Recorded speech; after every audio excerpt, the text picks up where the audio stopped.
Okay, we're back on the VT1400 grid.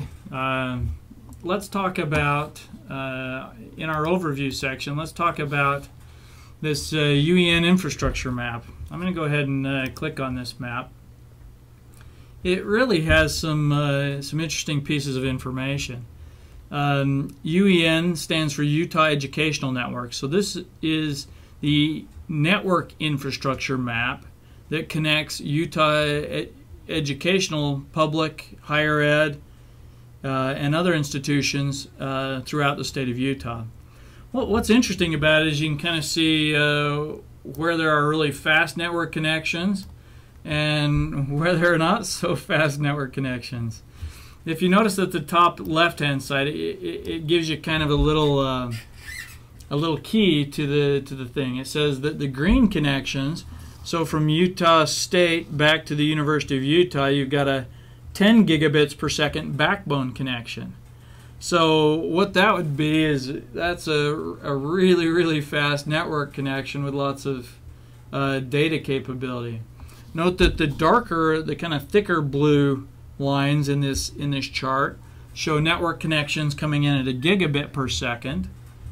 And that's part of the backbone. And then you have a lighter blue one that have gigabit per second connections, but that aren't part of the backbone. And you've got some orange ones that are 1 gigabit per second Ethernet connections. Some more, what would you call that color? Pinkish.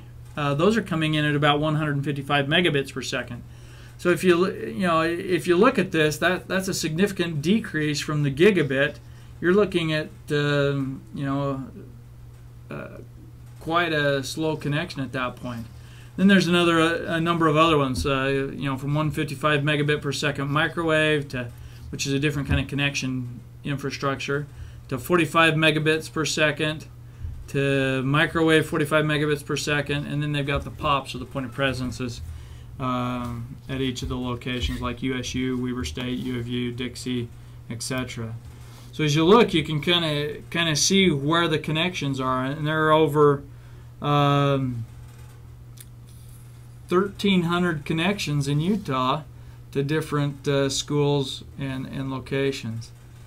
And you can see the speeds to each of those connections and our network speeds. So if you look at Dixie College, you could play a little game. What kind of speeds does Dixie College get back into the UEN network? Well, if you note down here and you scroll down, it goes from Dixie to SUU to Richfield. You're looking at a connection speed that's 1 gigabit per second backbone connection.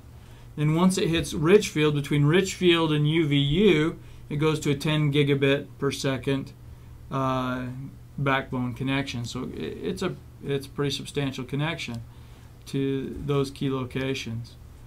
Anyway, I just thought that this was a great way to visualize internet infrastructure, because the public sector mimics what goes on really in the private sector. I mean, if you were to look at a private sector network infrastructure map, it would be similar to this kind of a look if it's a larger network.